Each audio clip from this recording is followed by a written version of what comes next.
Welcome to the Westside Investors Network, WIN, your community of investing knowledge for growth. This is the Real Estate Professionals Investing Podcast for real estate professionals by real estate professionals. This show is focused on the next step in your career, investing. Thank you for listening. And please, if you like our content, rate us on your podcast provider. Just a quick disclaimer, the views and opinions expressed in this podcast are for educational purposes only and should not be construed as an offer to buy or sell any shares or securities, make or consider any investments, or take any other action. And now, AJ and Chris Shepard. We've got Sean Tagge with us on the show today. Sean is the partner and COO at Memphis Investment Properties. He's going to talk to us about the methods from the book Traction and how it has refined their business, how step by step and iteration by iteration they have been scaling up. He also shares with us how they came up with the streamline process for their deals and how they have doubled up in volume and build a team committed to their vision. So without further ado, let's welcome Sean Tagge. All right, today we've got Sean Tagge with us. He is the COO of Memphis Investment Properties, MIP for short, not to be confused with anything else. But Sean, thanks for coming on the show today. Do you want to tell us a little bit more about yourself? Sure thing. Thanks, AJ and Chris. Excited to be on here. I'm glad to be hanging out with you guys for a minute and your guests. Yeah, used to be a biomedical engineer, did some artificial heart research at the University of Utah. Decided I didn't really like research and being on a computer all day. And I just had that entrepreneur bug and started doing real estate a little bit on the side at work, and then just loved it so much. I networked and found some great partners here in Memphis. And I actually just moved across the country from Salt Lake all the way over to Memphis to invest in real estate because Memphis was the best rental market. I still believe it's one of the best right now. And so just moved over there for opportunity, business, and growth. And now I'm the chief operating officer of Memphis Investment Properties and a partner, along with my other partners, Jim and Brad Reedy. And just working our best, trying to do our best, get better and better every day, and kind of have some organized chaos. That's pretty awesome. You said that you were working and then just transitioned into real estate kind of as like a side gig. Like what kind of piqued your interest, or how did you kind of get into that? I mean, man, it goes down to just, I'm an engineer, so I had a lot of spreadsheets like, stock market. What if, the average stock market growth, and thinking of retirement, really. I'm like, freak, I have to do this for 30 years, because like the returns weren't good enough. But if I could get the returns up into the, stock market, I was like at 6 or 8%. It's like, if I could get my returns into the 15s or 20% plus, which I actually now proved you can get even way better than that in real estate.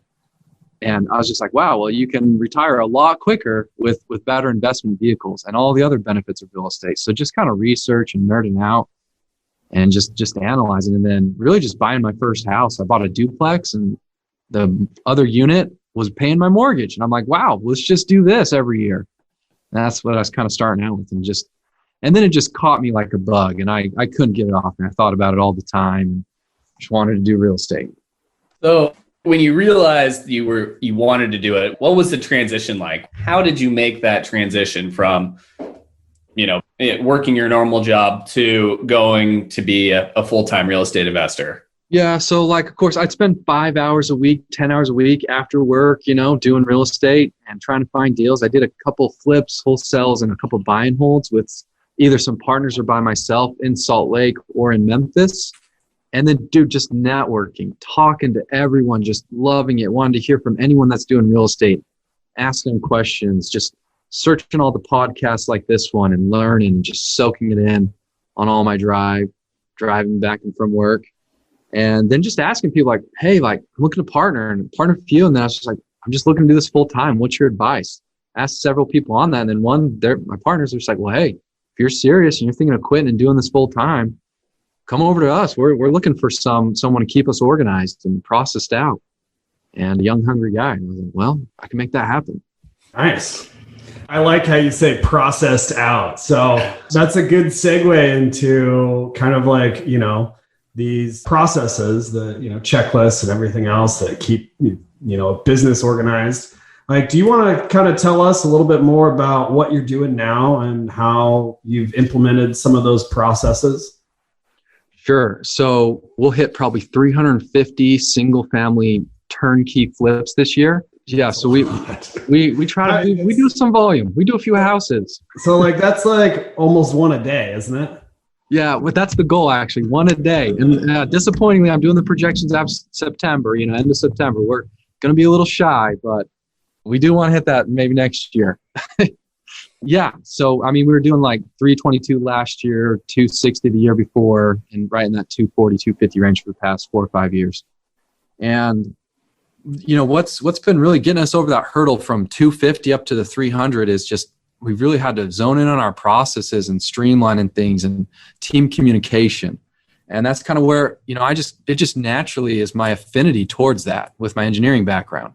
It just fits my personality, right? I did a personality test and it just fits what I'm good at and naturally love to do. Where my partners, they're more kind of the go-getters, outgoing, like, disorganized, but they're just hitting it hard, right? So it's like you need that balance, right?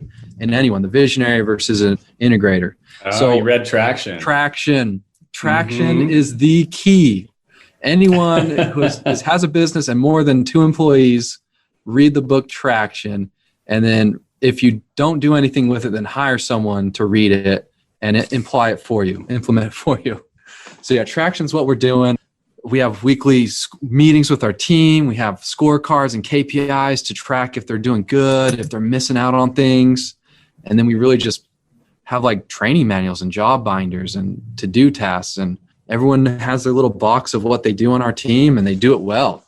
And we just kind of get together every week and try to solve all the things that are falling through the cracks. Because every business has stuff that's falling through the cracks. And we just ask, what's going crazy? What's being difficult? What are the fires? What is falling through the cracks? And then not only just being like, oh, that happens, I hate that. We go, how can we prevent that? How did it happen? Who did it go to? Who did it touch? What was their communication error? And we just really dive into that and then just think, hey, well, how can we prevent this again? What process or system or tracking mechanism or what can we do to prevent this? That's what we're doing. So Sean, do you want to walk us through kind of what your like most important core processes are when it comes to, yes. I mean, obviously acquisition is a big part, but I think we're kind of more interested in, all right, the property's been acquired and you've got the deal. Now what? Yeah. So in most real estate businesses, we just kind of go high level. Your main process is your marketing process. And then your acquisitions, which goes with lead capture and offer and follow-up under contract. Then there's the acquire and renovate. So let's go on that one. And then there's the sales process. And then those are probably your main ones there. Mm-hmm. So when you use the acquire and renovate, yeah, that's a big burden. That's a big one on there. The operations of it, right? So now we got a piece of trash property. We need to make it nice and sell it. Okay, so when that happens, we have 3. So really it's your team, the structure of your team. We found well for us is we have obviously a transaction coordinator that once when they're bought, they hand the football, right? They hand the football. That's what I'd like to say a lot is they're handing the football off to the renovation manager. So it's a crystal clear email. Here's your property, start it today or the next day, right? Like that used to be a process there. Like we would get a property and not start it for a week. I was like, well, how come? Like, why not? Yeah. Like let's get you don't have enough crews. Well, okay. How can we get more crews? Right. It's just going to those basics and asking questions. So our reno time, we are at about from purchase to sell. We're at about right around 100 days is our average flip time. Last year we were trailing around 84. So we've been delayed this year because of permits with the utility companies. Okay. So anyways, on the reno, we have 3 renovation managers. Okay. And they have probably 4 or 6 paint crews under them each. And the paint crews have, several guys in them. And they're doing about 60 to 80% of the reno, the paint crews. They do all the sheetrock, drywall, minor, hooking up electrical stuff. And then they just sub out. We have basically, and they're 1099s, but basically they only work for us. And then under each one of the reno guys, there's a plumber, electrician, and roofer, maybe 1 or 2 roofers, and HVAC company. So they kind of it's kind of easy when you have the same people. Your paint crews know after you've explained, hey, we want this property. This is what they do. And we have a warehouse, 8,000 square foot warehouse where we buy all of our paint, our fixtures, our HVACs, and everything in bulk and store it here and get huge discounts from there. So, and then it's easy. You have 1 or 2 paint colors of cabinets and countertops. Yeah. Sorry. Let me know. I can keep going. If you have any questions, let me know. All right. So most of it's in-house, and it's kind of in-house, but they're 1099. They're only working for you. And basically you're providing them more than a full-time job. There's more work than one paint crew could do. So basically they're full-time, but they're 1099. All right. Let's not get into the weeds on that stuff. I love how that's set up, and then as well, you're getting all of your materials. So does that include cabinets and countertops? And yes, those are some of the things are special ordered, but what we can fit in our warehouse, just a lot of the plumbing stuff, HVACs, ACs, we buy them in bulk, get discounts, all the fixtures, the doorknobs and vent covers and light switches, buy all those in bulk. And we have a warehouse manager, and his bane existence in life is get prices down and find discounts and buy them in bulk and put them in the warehouse and then make sure it's stocked. So our guys can just roll in, grab all their stuff and go. They don't have to go to Home Depot 4 or 5 times a day. They just get everything from our warehouse. They already know everything and can go from there. You guys have like a million square feet of sheetrock. Oh man. Yeah. I wish we could. Yeah. So yeah, then that's a whole, another tangent of just materials and all that. But yeah, we buy that, and we have a couple storage pods and all that too. So that's kind of our warehouse process. Then what really helps track our reno guys, because they can go off on the wild, wild west if we're not keeping them accountable. So every week we meet up with them for half hour, an hour sometimes, and we give them a piece of paper, and it has the addresses, for all 3 of the guys. They each get a separate piece of paper. Okay, here's your 10 or 20.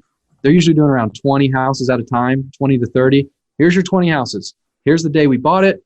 I want you to fill in the column when you started it, when you project it will be done originally, and if we're past that projected date, what's your new updated date?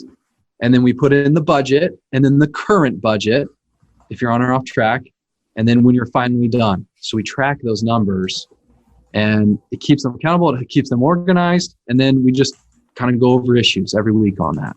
So that's been huge, is tracking that historical data of the renovations, our projected reno versus actual, and then getting better at narrowing down and getting more accurate on our budgets.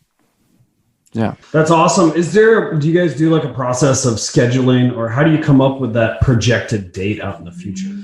So we have our historical 4 years of data.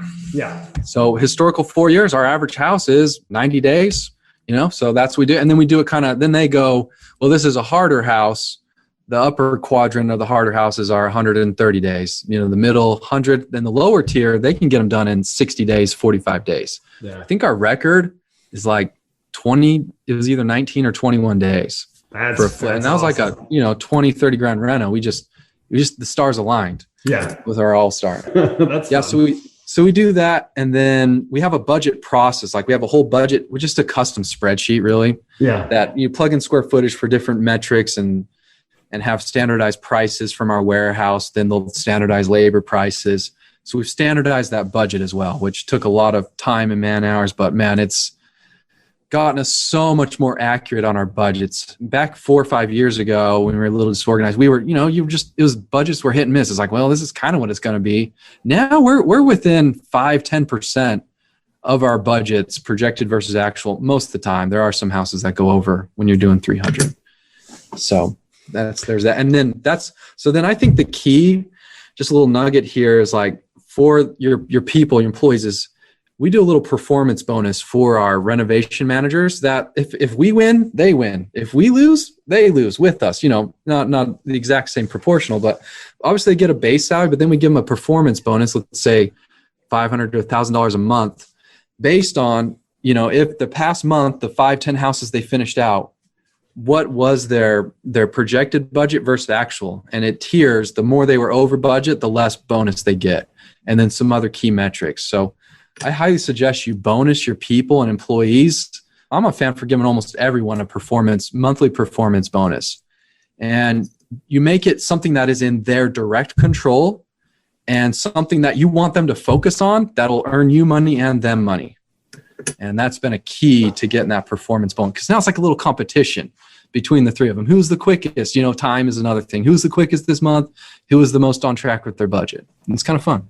Yeah, I like that. Having some competition in the workplace is always fun. I think How to Win Friends and Influence People talks about throwing the competition down there. Example is the night shift versus the day shift. At the end of their shift, they write down how many they got done, and then each shift just tries to beat each other. So that breeding some competition is good. So for our listeners, I kind of wanted to back up just a tiny bit. You said 4 or 5 years ago, your budget was just in kind of disarray, and you spent this time really kind of creating it. Can we drill down into that? What steps did you go through to make those improvements? Because I think that's where, a lot of our listeners may be at the point where they're I've got something crappy and I don't really know how to fix it, or that process to actually go through and get it to be something that's dialed in. So I was wondering if you could just take us through kind of what you did over the course of those 4 or 5 years to really come up with something that was super streamlined. Right. Great question. And that's probably the hardest thing to do. That is the key. That is what's not trained in college or whatever, formal training. And, and every business is unique, even though they're the same industry, yours is different. You have different people and processes, right?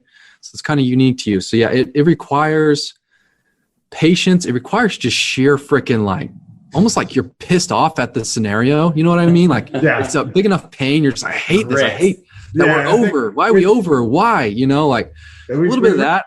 We've heard it in other things. It's grit. It's the unwillingness to give up. Yes. Cause there's so many, going off on high level mindset here is number one mindset, just because, you can hear from the reno guys, oh, well, because, there's this unforeseen thing, or, we had this or that. I'm okay, or why are we out 120 days to renovate these houses, right? But you've done a few quicker, right? It's just not accepting mediocrity, and then just really doing little baby steps. It's an overwhelming thing. It takes a couple years. It's just consistency. I think it's consistently meeting with your team. The key was just meeting with our reno team, having that little piece of paper to track them, keeping that historical data and seeing their averages. Man, we're average over by 20% or 15% all the time, or a lot of the time. And then just being aware of that, step one.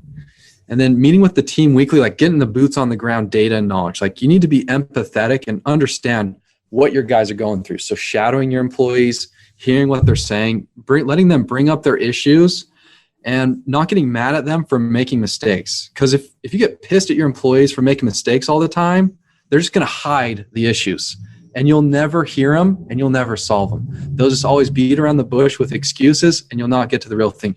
So you need to have that patience and understanding, but also the grit, also the wanting to solve it, but you're attacking the problem, not the person.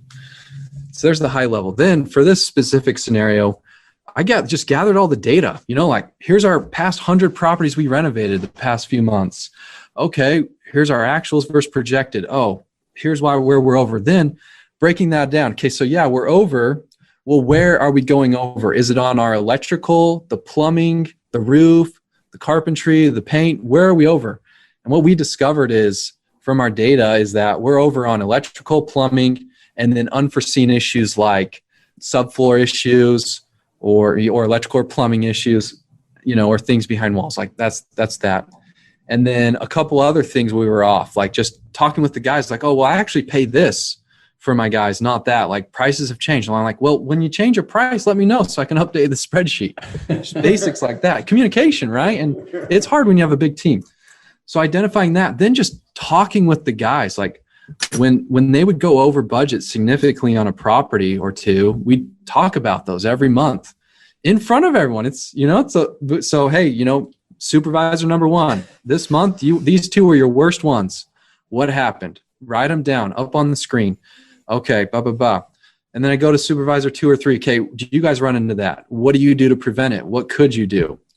And then supervisor number 1, also, what were your best properties? Oh, wow, you were under budget on this property. What'd you do? Wow, you finished this property in 45 days. Good job. So like also recognizing what they're doing well, and do that with renovation guy 2 and 3. Bring all your ideas together. Whoever the top performer is, extracting what he's doing well. You know, what are you doing? How are you getting all these done so quick? How are you being on budget? You know, what is it? And you know, a lot of it comes down to him and the crews, and him holding his crews accountable and negotiating well with them. It's a lot, man. And then it's just literally like a half hour a week for 2 or 3 years. And then just adjusting and tweaking and fixing this 5%, fixing that 10%, 15, 20. What else? And the accountability, you see that accountability, it's in front of everyone. So, you know, when you go to one of the supers and, hey, why were you over? Why are you so long? You know, they're probably thinking the next month, you know what? I'm probably going to try a little better because I don't want to be embarrassed in front of the whole team, right? You know, so that's also too, is the accountability and transparency. And I'm transparent with my numbers and what I report and what my goals are. And so everyone else is as well. So it comes down to high level, authentic leadership. That's kind of interesting. So you have like your own goals and you report those to the team? Yeah, I have quarterly goals and rocks projects. I have weekly numbers that I do processes and meeting with team members and solving issues. Then being on podcasts and videos is also another one of mine, which I've been a couple of goose eggs for recently, but I'm back on. All right. Brand out there. Yeah. Thank you. Woo. Check the box. Check it.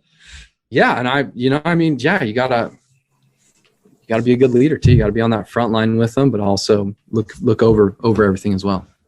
So I've got a question about kind of the crews and how you guys have developed your crews. And, you know, I mean, before like 5-6 years ago, you guys probably had less crews. So how are you going about like finding those qualified people and then, you know, recruiting more? And how exactly do the painting crews that you guys have set up seem like they're essentially doing everything except licensed work that needs to be done by a journeyman?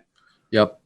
Yeah. So first off, that's a new recent thing because our volume, you know, we went from 360 to 322 and now 350 this year. So that's a new thing we're just bringing up. Like, hey, man, like now you need 6 or 7 crews under you instead of 3 or 4.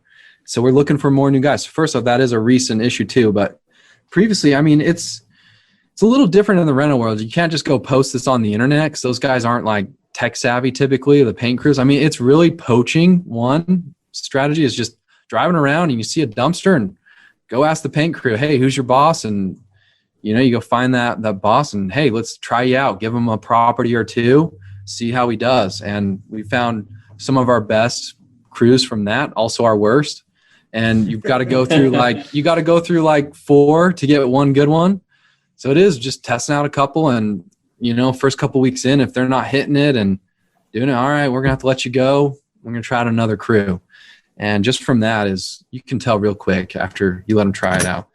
Then also, yeah, of course we do search, you know, posted and all of that on those sites. We do get some people here and there. And then really just word of mouth. We have little signs in the front of our properties like contractors needed, painters needed, plumbers needed as we need them, and just get a bunch of people and then try our best to test them out.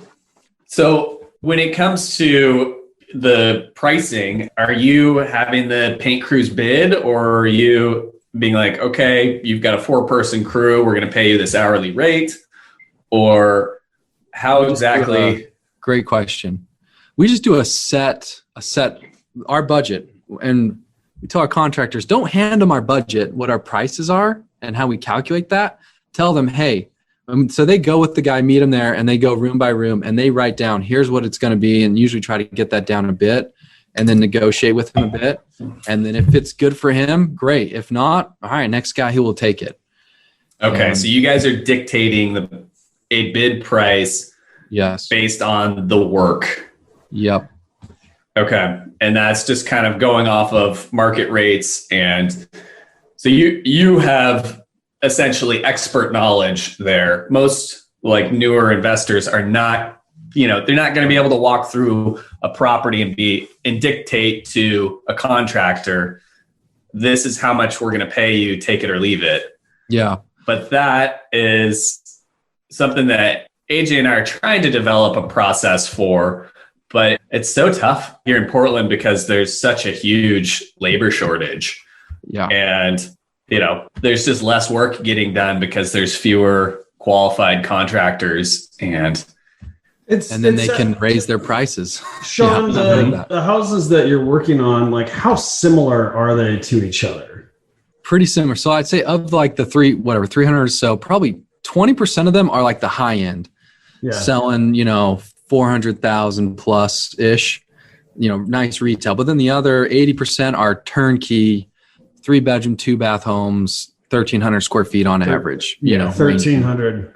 So I mean, like we're a little bit different. Like we do some apartments, like anywhere from like 600-700 square feet up to like 1,100 square feet, and then we've also got these single family homes that are sometimes 2-bedroom, 1-bath, all the way up to like 5-bedroom, and the range is from like 1,100 or 1,200 square feet up to 3,200. And dictating the price on that stuff can be difficult just because of the wide range. So we're getting to the point with the apartments, like the 2-bedroom, 1-baths and the 1-bedroom ones, that we can be like, no, it needs to be kind of within this, $300 to $500 range. So we're getting better at that. But on the other ones, our best practice has been just calling out call out for 3 bids, 4 bids, and then try to take the best one, or, the one that that's going to do a good job. Yeah. Starting out, that's how we started out. And then once you have 1,000 renovations under your belt and historical data, we can pull that. But yeah, if I was a new guy, that's how I'd start out too, how you guys are doing it. Just get bids, try to make your budget your best, write down all the things you need, upfront contract, all those basics, and just follow up with them. And yeah. So when you got that data on, after you had done, 300 or 500 renovations, how did you go through the process of developing, the price for each, like to paint that 200 square foot wall, or to put sheetrock, then prime and paint? And essentially now you have a formula for basically everything, cost per square foot or so, or like cost per unit. It's more like a general, like paint is X dollars per foot, interior than exterior, a little weighted from that depending on if it's brick or not. And then if there's more above and beyond sheetrock patching work, it's like per a foot, $1 value. And same with floors per foot. Either it's tile or LVP, then HVACs, we just did a matrix of, 1 ton, 2 ton, 3 ton, 4 ton system, material cost, labor cost, boom.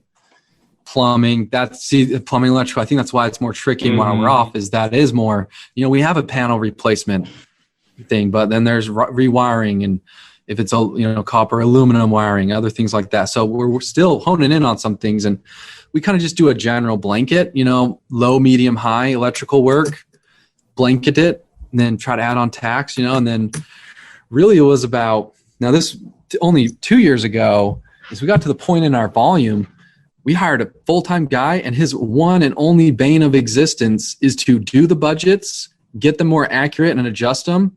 And that's it. So whenever we buy a house, we have one guy who go in and do the budget.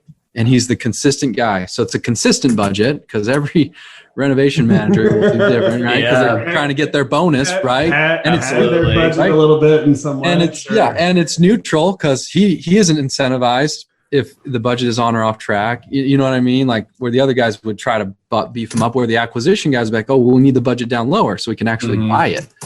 So now we have a guy who's neutral, and he does that. That's just recently really paid off well. And he kind of zoned it in even double fold from there, because then his job also is to audit them. So after he has his projections, he audits all the actuals and looks at the ones that are off or under too much, and then adjusts the budget and goes, we didn't find that in the inspection. Why didn't we? And, now it's down to the point of stuff just we can't foresee, unless you, I don't know, tore open the whole house. Yeah, unless there's like, destructive forensics in order to find like what's underneath. So. Which maybe someday there might be some cool tech instruments and things like that. Some X-ray vision goggles. Yeah. You're talking some like extra stud finders or something? Your iPhone just all of a sudden's like, an X-ray or something cool. I mean, might happen. I mean, they have those thermal readers and moisture readers. Like, right.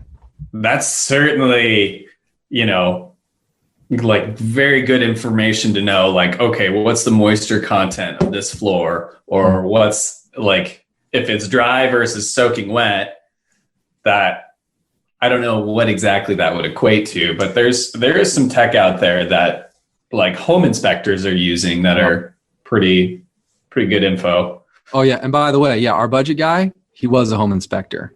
So, right? Very detailed. Yeah. So it's perfect fit. So I've got more of a question, maybe more for Chris and I, and maybe our listeners as well. But what sort of technology have you implemented to kind of help you with these processes? I know that you said you're still using kind of Excel sheets for some of the budgets, but is there anything new out in the market that you found super beneficial that's like really helped with these renovations? Great question. So for our acquisitions, we use Podio. It's kind of like a CRM. Tracks people and you can create automations in it. And then really, I mean, man, there's just the grass is always greener with every tech. Yeah. They have this, but then they don't have that. But then this other new one has that, but then it doesn't do that. Or if you want this custom thing, you got to do it and pay for it, make it yourself. Yeah. So it came to the point of me is I've created just my own internal dashboard, and it's based off Google Sheets. And it shares to everything else. But we have one main dashboard that has probably, I'd say, over 200 columns, and then each row is a property and has every data metric you could think of. And then as long as that's entered in, then it pulls sub-reports for each different phase of the process. Wow. And has flags and tracking mechanisms, and then can pull me my monthly reports on everything. And so that's what really it's, I create spreadsheet guy. Yeah, it's a spreadsheet, but you can do some pretty cool stuff, especially with what's that software that integrates to Zapier. Zapier.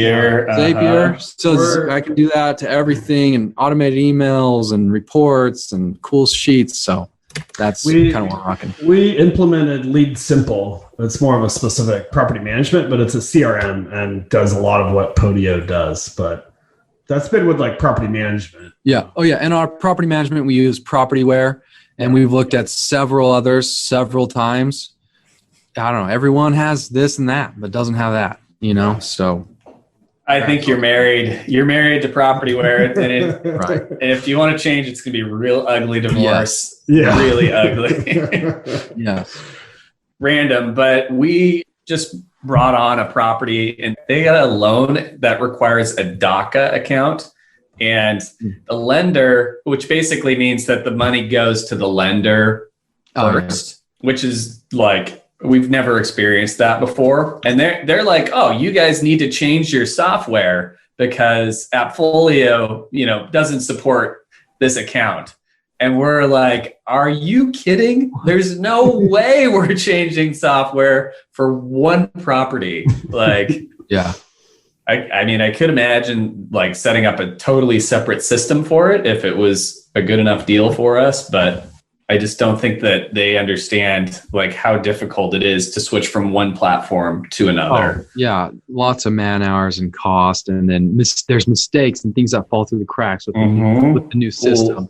And maintaining like bank reconciliations and so are you the operations manager for the property management company as well? I'm a consultant. So my partner owns that himself solely, and he brings me on in the leadership meeting as a consultant to help out with that. But he has another operations manager, Billy Ross. He's like 20 years in the multifamily apartment management. So they're in good hands. That's awesome. Yes, I understand I definitely understand the systems and processes of a property management company. It's harder than this, I would say. More complex, and it's a tricky business, but someone's got to do it. We've really been leveraging Zapier and Lob. Are you familiar with Lob? It's It's direct mail where you can essentially create a letter using Google spreadsheets and Zapier, and then you can just enter in a line of spreadsheet data and it'll generate a letter and mail it. And it gets, anywhere in the country in like 3 or 4 days. That's pretty awesome. I could see you use that pretty usefully for like, hey, rent's late or your lease is going to expire in 2 months. Notices. Yeah, all those good things. That's great. Anything you need to mail. We use for collections. Yeah, we use a text software. God, can't remember what it's called. But all the tenants that are on the sticks, if they're late, hey, you're late. Here's your late fee. When are you going to pay? And then a couple follow-up texts, and then, hey, 15th, hey, we're filing. You need to come in. That's been super helpful to help our collections. Is the little text software. Anyways, but you got to texting. Yeah. So AppFolio does texting for us, but it's not automated. So Lead Simple does, and that's automated. Yep. Well, Lead Simple, you have to pay per text. Yeah, ours too. You buy a bunch, but it's cost of doing business at some point. That's how they get you. Yeah. All right. Well, I think let's get to our last 4 questions. All this information, Sean, has been absolutely wonderful. Really appreciate having you on. And I'm going to start us off with the first one, which is, what's one piece of advice you would give to your 25-year-old self? Okay. This one's a little different, but so my personality doesn't understand emotions at all. I'm an engineer. I'm logic. Who cares about emotions? Get that. But that's really essential to any holistic approach of mental health, happiness, and like achieving more. So I would say like just research emotional awareness and meditation and expressing those emotions, and learning about them and learning what they truly are versus like the stigma of like, oh, emotions, don't talk about that. Don't talk about your feelings, but like really do and bring that out. Cause like it's brought so much power and just peace of mind to me to where like I get stressed, but I'm not as much as I used to be because I understand how to work those. And that, for any business owner, anyone running a business, it is a huge benefit and an investment of your time to look into that. Awesome. So that'd be my advice. Yeah, that is a new one. Especially 25 and young and just like, oh, you have all these huge goals, you want to be here, and all the social media that's out there and causes all this drama and stress and expectations and, so just that helps so much, just learning what that is and how to deal with that. Be aware of your emotions. Mm-hmm. Cool. So what was your first entrepreneurial endeavor? Okay. So my family had a fruit business, a fruit farm, and they had a couple fruit stands. So I actually just partnered up with them, a little profit split. And I went and started my own fruit stand, like an hour away from town, and sold fruit on the weekends as a side gig while I was still doing my engineering job. And I was actually killing it. Eventually it got up to like 3 or 4 fruit stands and was making as much in a week as I was in one day. Doing the fruit stand. And that's what really was like, oh, wow. And I got some employees. I was like, wow, like I can hire someone, pay them $15 an hour and then keep the, whatever spread above that. And I was like, whoa, like, why don't I just do this with 1,000 people, what, 100. And it just, my mind. And then of course I look at all the numbers and the profits and my dollar per an hour time and the gross margin on all of that. And I was just like, oh, I got to go into business. I can't be doing research anymore. That is very cool. That is very cool. All right. That may lead into this next question, but how has your formal and informal training shaped your journey? So biomedical engineering, wouldn't regret doing it, because it's just freaking challenging, right? You learn to do hard stuff. You learn to study and learn hard things that are super complex and way vague and abstract. And if you can learn that, well, then you can learn how to get a reno done, in less time and on budget, right?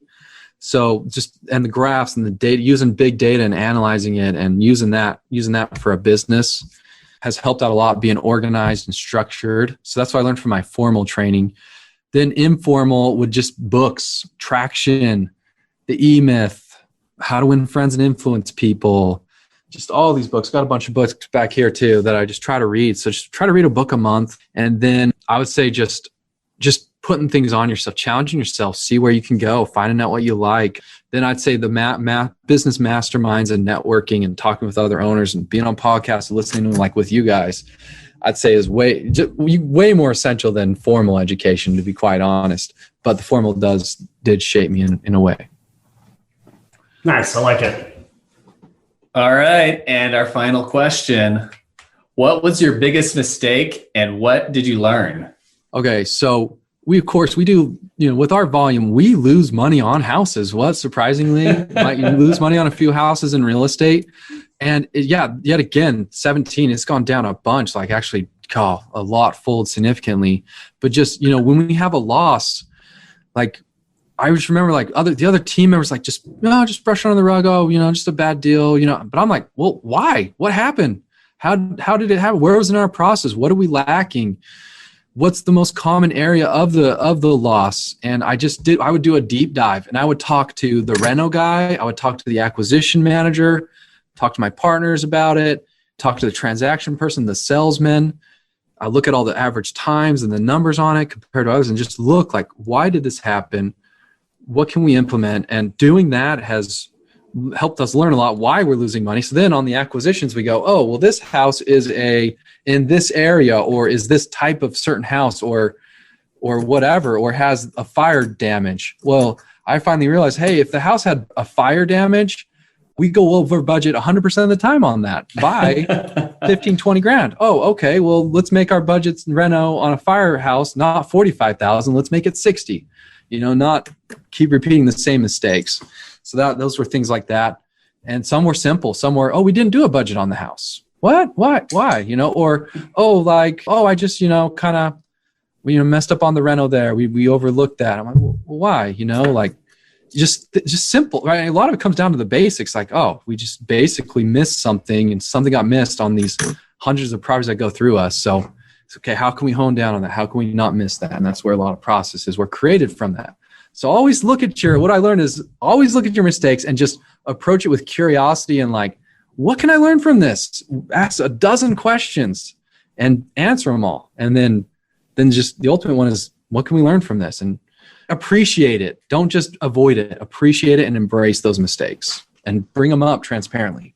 I like that. Be curious. That reminds me of my favorite scene from Ted Lasso. Have you been watching Ted Lasso? No, I haven't. Oh, you got to check it out. I get it. But there was one scene where Ted challenges the villain to a darts match. And the guy's got like his own darts case. And he's like, oh, we're going to smoke him.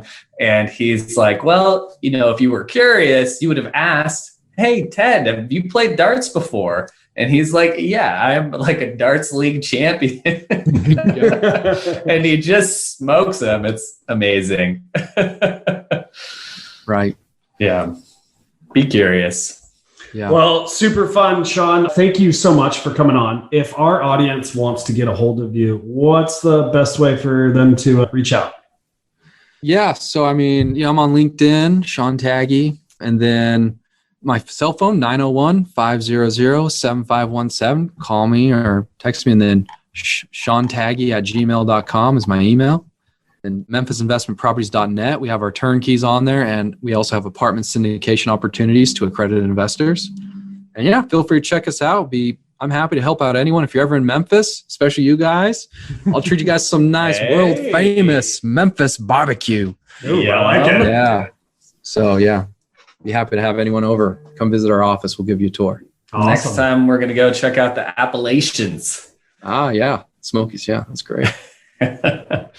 All right, Sean. Thanks so much for coming on the show. It's awesome. Thank you, AJ and Chris. You guys rock. Have a good one. All right. Bye-bye. Thank you for listening to this episode of the Real Estate Professionals Investing Podcast on WIN, your community of investing knowledge for growth. We hope that this episode has increased your knowledge and added value to your path to freedom. If you would, please take a second to rate us so that we can get more great investors to interview. If you or someone that you know wants to be on, please visit westsideinvestors.com and fill out our form to be on the show. Thank you again and enjoy your day.